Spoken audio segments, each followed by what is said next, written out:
सल्तनत काल की शुरुआत स्टार्टिंग ऑफ सल्तनत टाइम। तराइन के द्वितीय युद्ध में Prithviraj Chauhan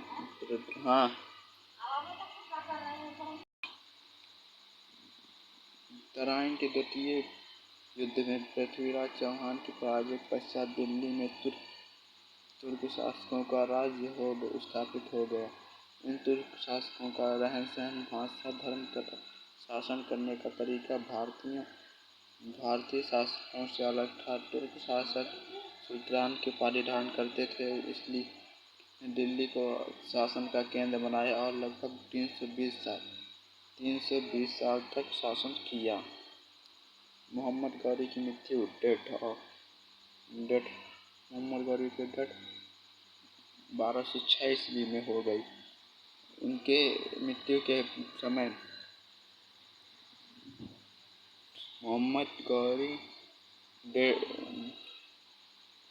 timing of death तक लगभग पूरा अबाउट ऑल और नॉर्थ इंडिया मोहम्मद ब्रिटिश अधीन हो चुका था। उसके भारत में शासन चलाने के लिए गुलाम अधिकारी नियुक्त कर रखे थे। इन्हीं में एक योग्य गुलाम अधिकारी Qutubuddin Aibak able slaves officer Qutubuddin Aibak था। गौरी की मृत्यु का समाचार मिलने के पश्चात बहादुर कुतुबुद्दीन ऐबक ने स्वयं को भारत में तुर्क राज्य का शासक घोषित कर लिया। यह तुर्क राज्य अब तुर्क सल्तनत कहलाया। अगले शासक तुगलक ने 1210 ईस्वी में सत्ता संभालने के लिए साथ दिल्ली को अपनी राजधानी बनाया। तब यह दिल्ली सल्तनत के नाम से प्रसिद्ध हो गया। आपको यह जानकर आश्चर्य होगा, हैरानी होगी, पर उन दिनों गुलाम स्लेव्स रखने की प्रथा थी। तुर्किस्तान के युवकों को खरीद कर उन्हें युद्ध तथा प्रशासन के कामों में प्रशिक्षण देकर सुल्तानों को बेचा जाता था, इसलिए वो गुलाम कहलाते थे। सुल्तान की सेवा में आने पर योग्य तथा होनहार गुलामों को ऊंचे तथा और जिम्मेदारी के पद भी सौंपे जाते थे। सुल्तान मोहम्मद गौरी की सेवा में भी ऐसे कई मुल्तान गुलाम थे और भारत में उनके राज्य का शासन चलाते थे। सुल्तान के सामने चुनौतियाँ। सरदार जिन्हें अमीर कहा जाता था तुर्क और अफगान कबीलों के होते थे। इनमें जाति श्रेष्ठता और सल्तनत में ऊंचा स्थान पाने की भी हो रहती थी। इन्हीं अमीर सरदारों में से सुल्तान होता था। सुल्तान होने के लिए सैनिक योग्यता तथा शासकीय क्षमता होना आवश्यक था। इन क्षमताओं के प्रभाव से वह सुल्तान बन सकता था और तभी तुर्क अमीरों का समर्थन प्राप्त करना भी संभव था। सुल्तान के लिए अमीर सरदारों का समर्थन विश्वास जरूरी था। उसे हमेशा भय रहता था कि कहीं ये अमीर अपना में मिलकर कोई षड्यंत्र न करें। अतः सुल्तान का अधिकार समय गुप्त षड्यंत्रों से बचने के उपायों बीतता था। सुल्तानों को इन अमीर सरदारों में सल्तनत भी बनाए रखना पड़ता था। सुल्तान इस्लाम धर्मावलंबी थे और बाहरी देशों से आए थे, इसलिए भारतीय जनता पर शासन करने के लिए तुर्क अमीरों और धार्मिक वर्ग आदि को खुश करने के साथ ही हिंदुस्तान जनता से भी सतर्क रहते थे, क्योंकि सल्तनत में विद्रोहों का भय हमेशा बना रहता था। सल्तनत कालीन शासकों के अंदर शांति बनाए रखने के लिए शासकीय प्रबलता, प्रभुत्व तंत्र तथा राजा विस्तार तथा एवं आक्रमणों से रक्षा के लिए मजबूत सैन्य संगठन भी बनाए। इसमें प्रारंभिक तुर्क खिलजी वंश, तुगलक वंश,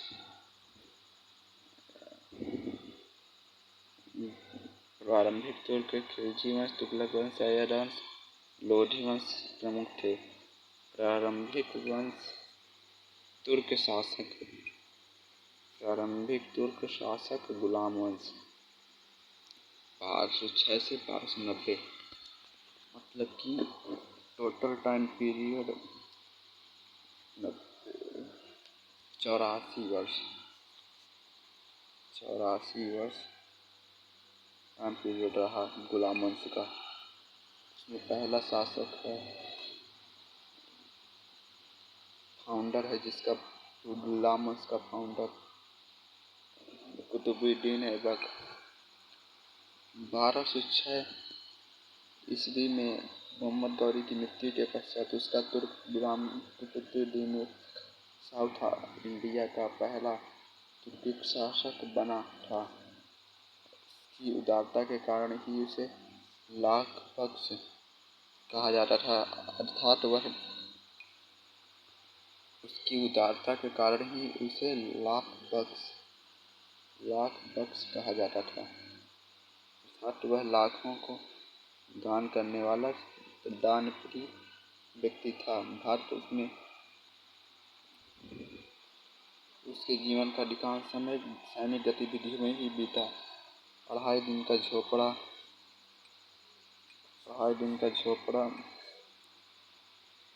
कुतुबुद्दीन ऐबक का भवन निर्माण में भी रुचि थी।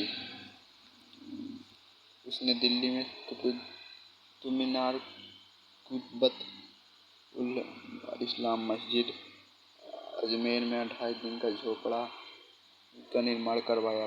कुतुब मीनार की शुरुआत ऐबक ने की थी, परंतु उसको पूर्ण तुतमिश ने करवाया। चित्र देखकर बताइए कि कुतुब मीनार कितने मंजिल की है। जो चित्र है उसमें देख के बताइए कि कुतुब मीनार कितने मंजिल की है।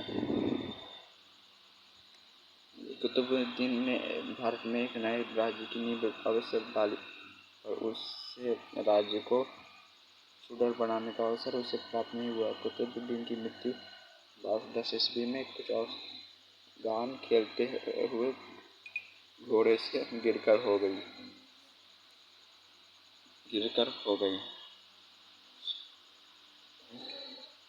जो कुतुबुद्दीन की मृत्यु थी, ये जो कुतुबुद्दीन था गुलाम वंश का फाउंडर था, इसकी मृत्यु जो है वो चौगास खेलते 1210 ईस्वी में चौगान खेलते समय एक खेल था, पहले खेला जाता था चौगान।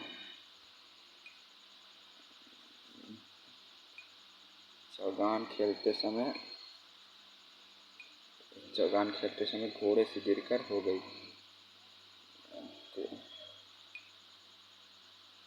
कुतुबुद्दीन ने भवन निर्माण में, और इसकी एक खास बात थी, इसने दिल्ली में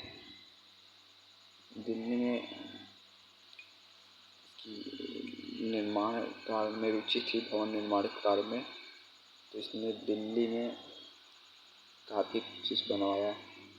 कुतुब मीनार है, अजमेर का 2.5 दिन का झोपड़ा है,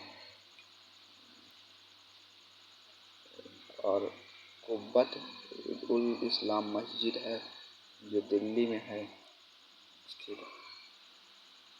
तो मतलब काफ़ी निर्माण करवाए कुतुबुद्दीन ने।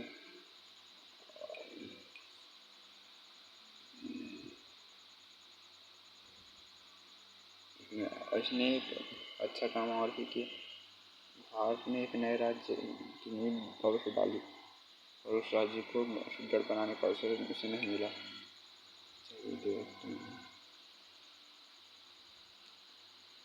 इल्तुतमिश जो इसका टाइम पीरियड था कुतुबुद्दीन का वो था 1206 से लेकर 1210 तक। अब आता है कुछ दिन के बाद 1210 ईस्वी से 1236 ईस्वी तक, मतलब 26 वर्ष।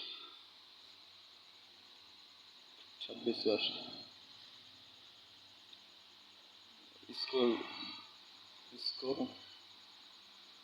गुलाम वंश का रियल फाउंडर भी कहते हैं, वास्तविक संस्थापक भी कहा जाता है।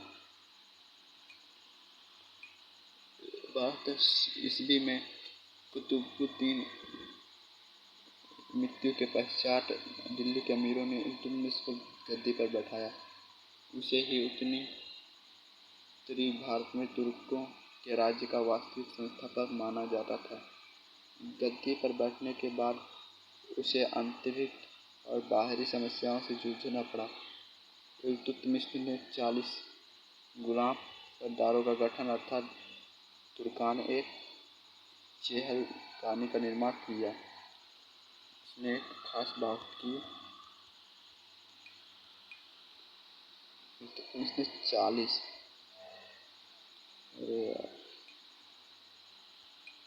इसने एक खास बात की थी। गद्दी इल्तुतमिश ने 40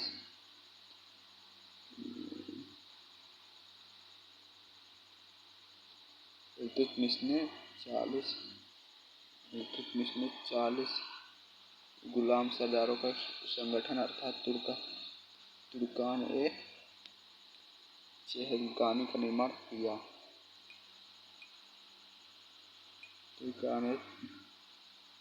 तुर्कान-ए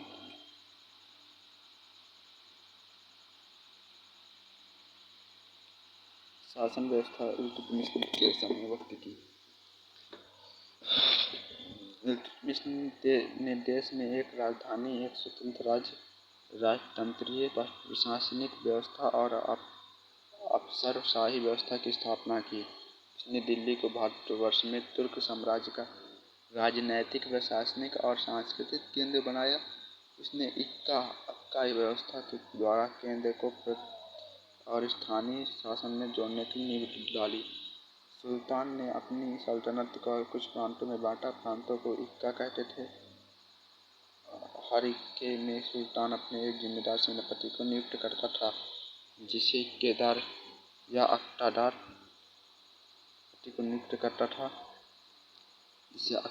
कहा जाता था।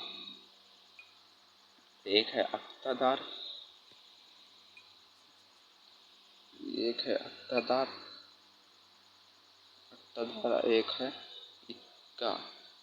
इक्ता। प्रांतों को इक्ता कहते थे। एक है इक्ता, एक है अक्तादार। तो इक्का है जो प्रांत है, जो बनाया गया सुल्तान के द्वारा, जो प्रांत है। और ये अक्तादार वो है जो सुल्तान प्रांतों में जिन्हें नियुक्त करता था। तो इसको इक्तादार या जिस सेनापति को नियुक्त करता था उसे इक्ता या अक्तादार कहते थे।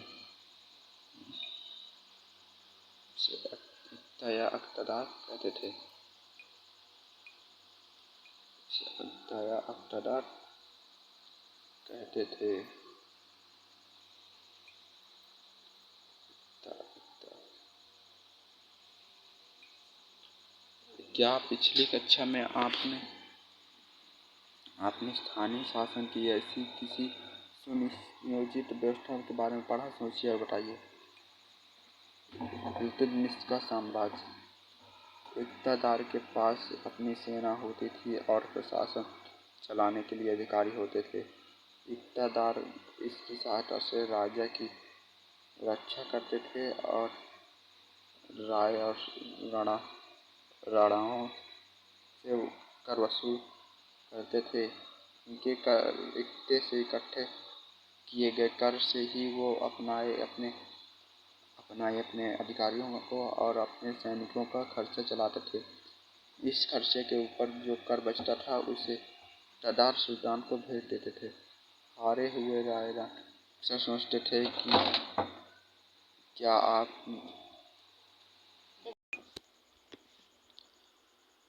अक्सर सोचते थे शहर में क्यों अपने यहाँ का इतना सारा धन कर इकट्ठा करके तुर्कों को दूँ।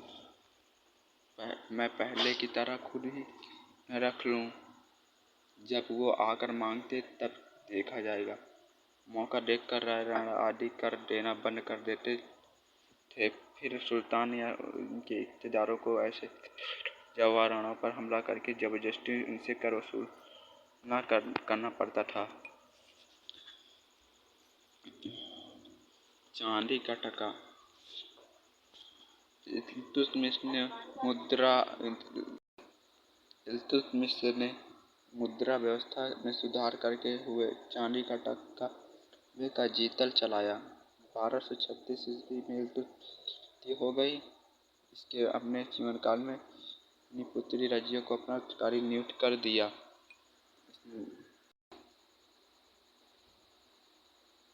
इल्तुतमिश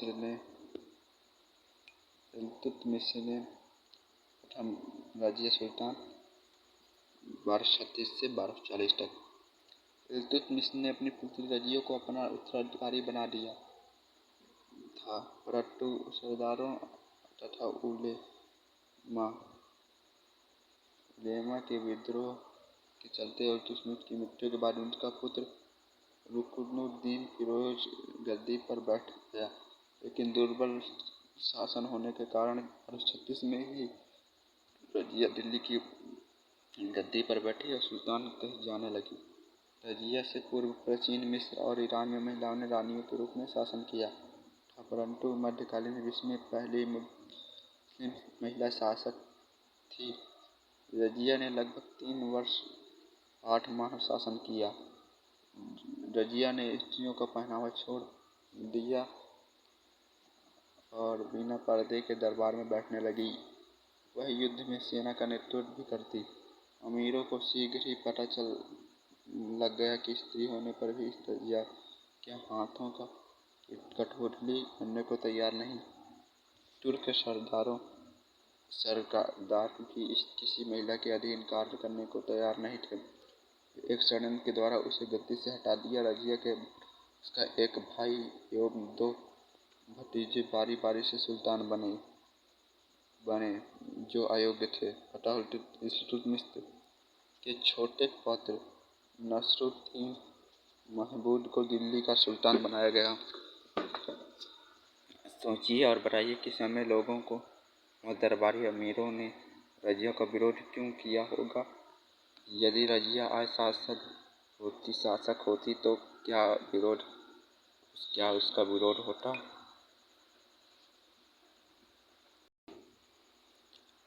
नसरुद्दीन मोहम्मद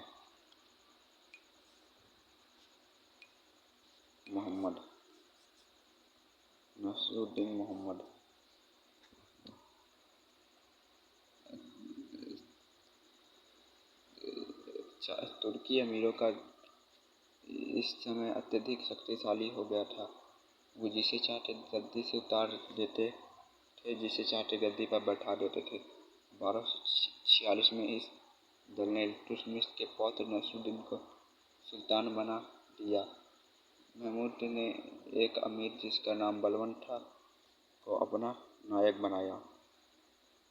बलबन ने धीरे धीरे अपनी स्थिति सुदृढ़ कर ली और वह एक शक्तिशाली सरदार बन गया। 1265 ईस्वी में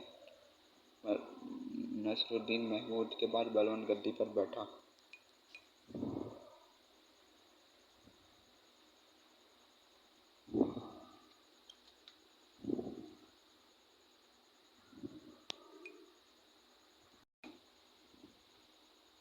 बलबन 1265 से 1287।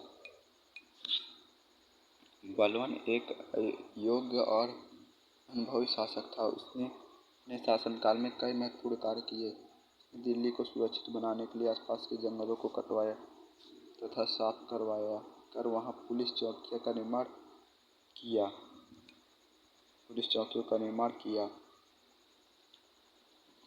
इस प्रकार वह दिल्ली के आसपास रहने वाले मवेशियों के विद्रोह को रोकने में सफल रहा। मेवातियों के अलावा उसने अन्य विद्रोहों का भी दमन किया। बलवन के कानूनों को लागू करने में कठोरता बरती। उसने राजा के पद को प्रतिष्ठित बनाया। वह राजा को धरती पर ईश्वर का प्रतिनिधित्व मानता था। बलवन का मानना था कि राजा को ईश्वर से शक्ति प्राप्त होती है, इसलिए उसने कार्य की सार्वजनिक जांच नहीं की जा सकती। उसने अपनी निरंकुशता सुरक्षित होती थी, इसलिए उसकी निरंकुशता सुरक्षित होती इसलिए वह दरबार में अत्यंत गंभीर मुद्रा में बैठता था।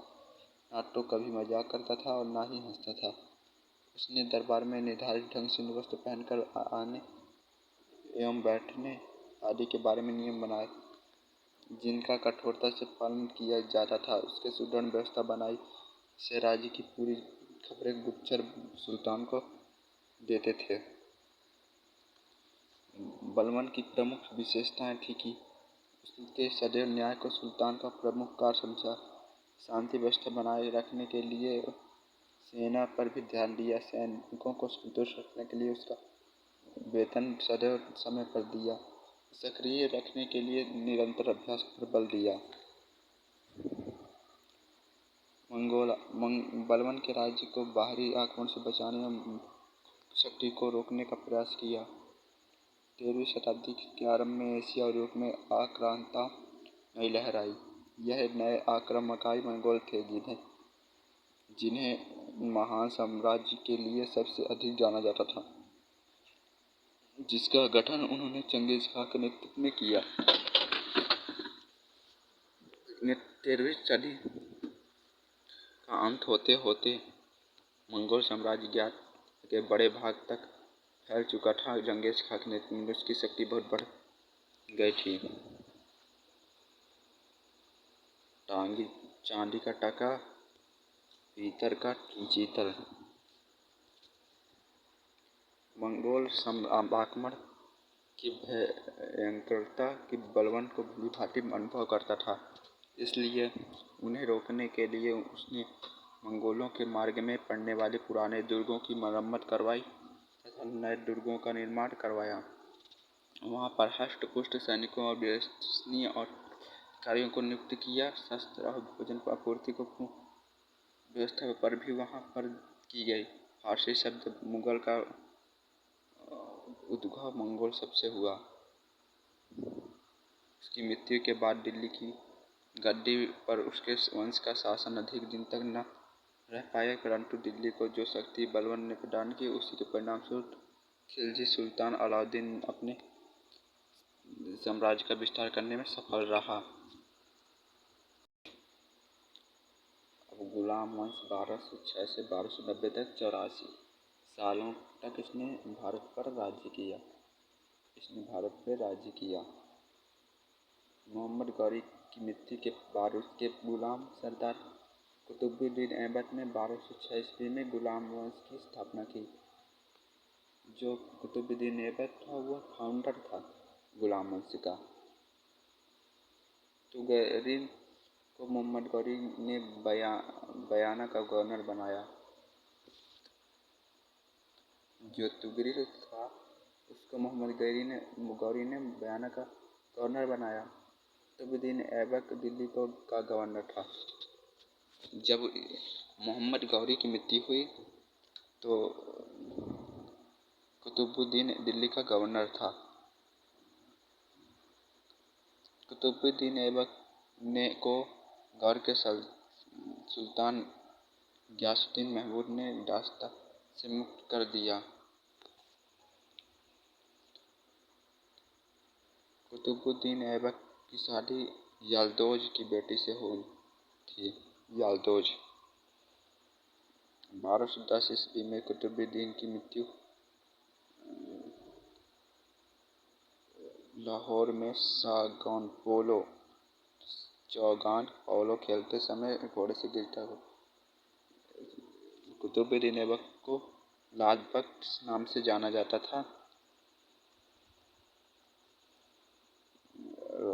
लाल बख्श दिल्ली में कुतुबुल इस्लाम मस्जिद और अजमेर में 2.5 दिन का झोपड़ा इसी ने बनवाया।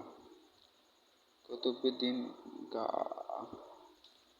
कुतुबुद्दीन ऐबक का राज्याभिषेक जून 1206 में लाहौर में हुआ।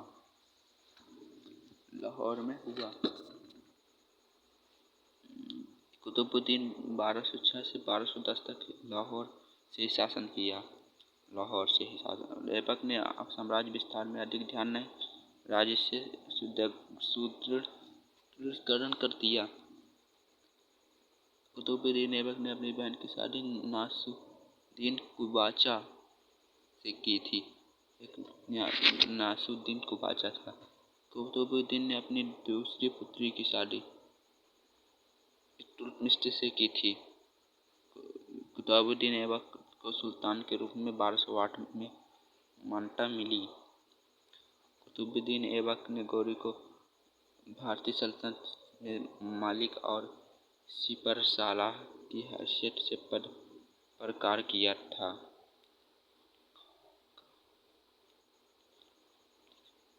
कुतुबुद्दीन ऐबक को हातिम द्वितीय की संज्ञा दानशीलता एवं उदारता के कारण दी गई। हसन निजाजी और फ़ख्त-ए-मुदव्विर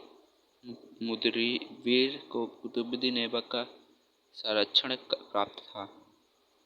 कुतुब मीनार कुतुबुद्दीन ऐबक ने शेख ख्वाजा कुतुबुद्दीन बख्तियार काकी की स्मृति में बनवाई। कुतुबुद्दीन का अर्थ था चंद्रमुखी होता है। कुतुबुद्दीन ऐबक का सहायक सेनापति बख्तियार खिलजी था।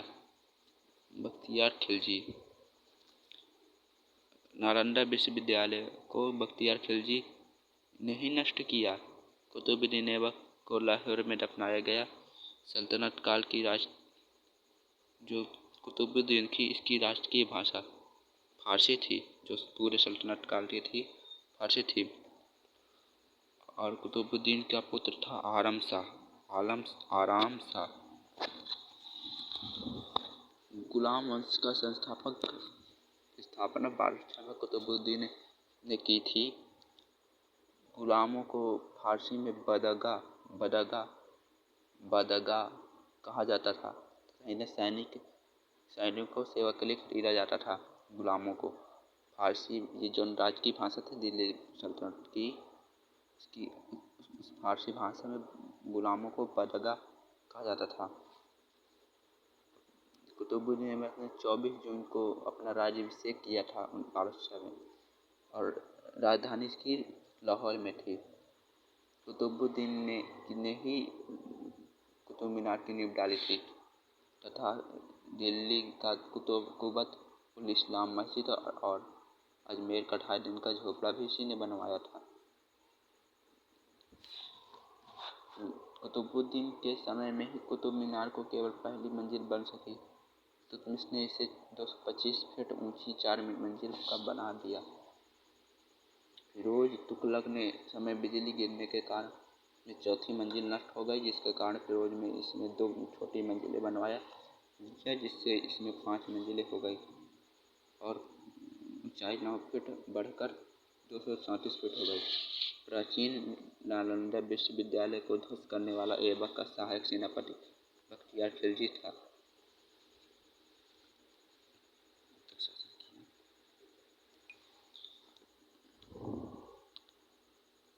ये कुल तो इसने 24 जून 1206 को राज्याभिषेक किया। जब मोहम्मद गौरी की मृत्यु हुई, ये दिल्ली का गवर्नर था और मोहम्मद गौरी ने बयाना का गवर्नर तुगरिल को बनाया था।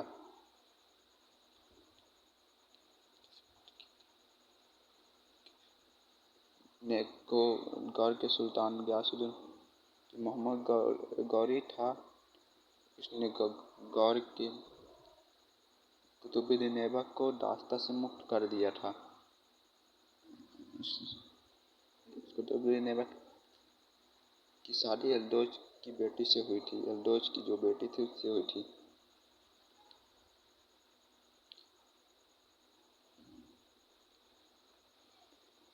इसने बहन की शादी नासिरुद्दीन कुबाचा से तथा दूसरी पुत्री की शादी इल्तुतमिश से करवाई। इसे सुल्तान के रूप में 1208 में मान्यता प्राप्त हुई। इसको गौरी की भारतीय सल्तनत में मलिक और सिपर की हैसियत से पद पर कार्य किया था। मलिक और सिपर सलाह सिपर दो हैसियत ने काम किया था। और कुतुबुद्दीन का अर्थ होता है चंद्रमुखी। सिर्फ 8 महीनों तक आराम शाह इसने सिर्फ 8 महीने तक सिंहासन पर राज्य किया, जिसकी हत्या आराम शाह की हत्या इल्तुतमिश ने की। शमसुद्दीन इल्तुतमिश 1210 में गद्दी पर बैठा। दिल्ली का सल्तनत का वास्तविक संस्थापक रियल फाउंडर था।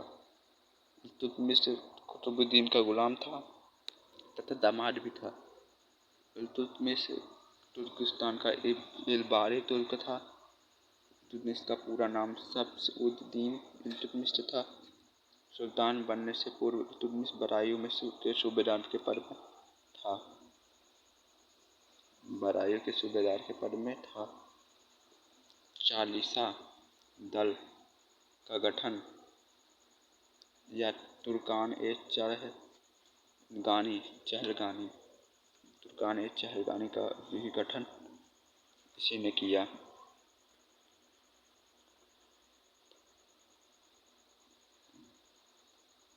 प्रारंभ में इल्तुतमिश को यल्दोज और कुबाचा से सामना करना पड़ा। 1215 में इल्तुतमिश ने यल्दोज को के मैदान में पराजित किया। इल्तुतमिश का वास्तविक सुल्तान का दर्जा 1229 ईस्वी में बगदाद के अब्बासी खलीफा से प्राप्त हुई। सर्वप्रथम युद्ध 17वीं सिक्का इल्तुतमिश ने चलाया, जिसमें 2 महत्वपूर्ण सिक्के चांदी का टका और तांबा का जीतल का राजधानी को लाहौर से दिल्ली इल्तुतमिश ने स्थानांतरित किया। मुइजुद्दीन चिश्ती के दरगाह का निर्माण इल्तुतमिश ने करवाया। इल्तुतमिश ने इक्का प्रथा चलाई। भारत में पहला मकबरा निर्मित करवाने का श्रेय इल्तुतमिश को है। इल्तुतमिश ने अकबर अजमेर की मस्जिद बनवाई। मध्य एशिया का नेता चंगेज खान था। चंगेज खान ने भारत पर 1221 में इल्तुतमिश के समय भारत का आक्रमण किया। मंगेरों के प्रथम आक्रमण से भारत को इल्तुतमिश ने बचाया। इसकी मृत्यु 1236 में हुई। इसकी पुत्री उत्तराधिकारी घोषित किया। इल्तुतमिश ने अपनी पुत्री सुल्तान के पद को वंशानुज बनाया। अमीरों ने इल्तुतमिश का उत्तराधिकारी रुकुनुद्दीन फिरोज को बनाया। रुकुनुद्दीन फिरोज ने शासन को बागडोर उसके मां शाहतुतौन के हाथ में थी। रजिया का 1236 में जनता और अमीरों पर बैठाया गया। रजिया पर्दा प्रथा का त्याग कर उसे कोट और टोपी पहनकर खुले मुंह दरबार में आने लगी। रजिया ने खुद को अमीर-ए-आखुर नियुक्त किया। अल्तुनिया को तबरभट्टिनडा का इक़्तिदार नियुक्त किया। रजिया ने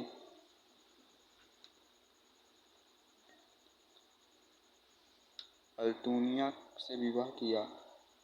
बारम शाह ने कैथल के समीप कुछ हिंदू डाकुओं द्वारा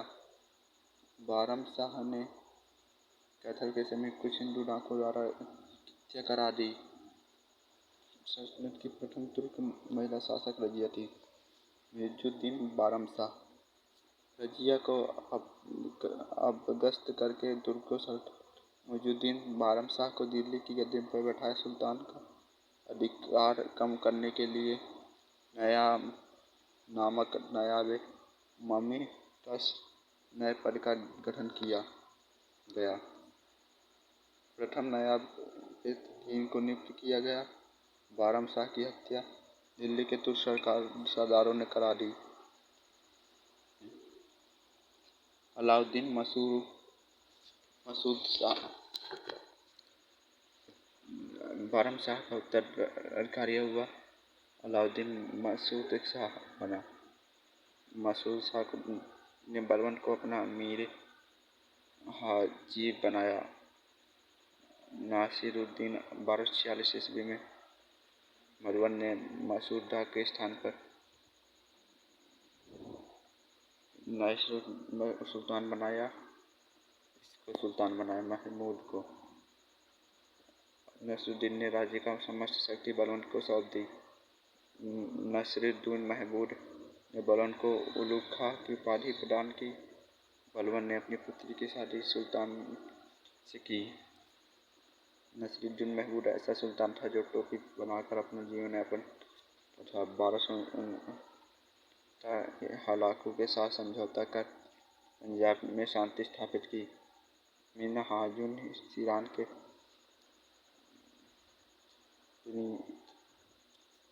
1265 ईस्वी में नासिरुद्दीन महमूद की मृत्यु के बाद बलबन उसका उत्तराधिकारी बना।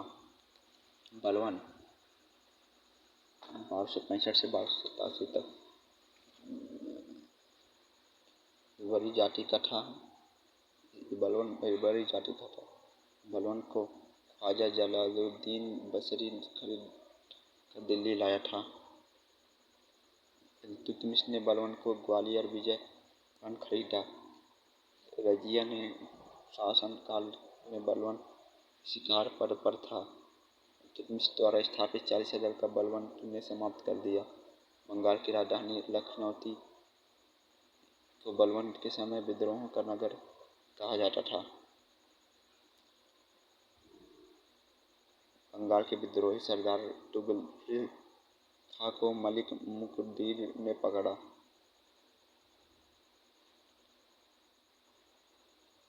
मेवाड़ियों ने विद्रोह का दमन गयासुद्दीन बलबन ने किया। बलबन की अनुपलब्धि सैन्य विभाग की स्थापना की जिसे 3 जी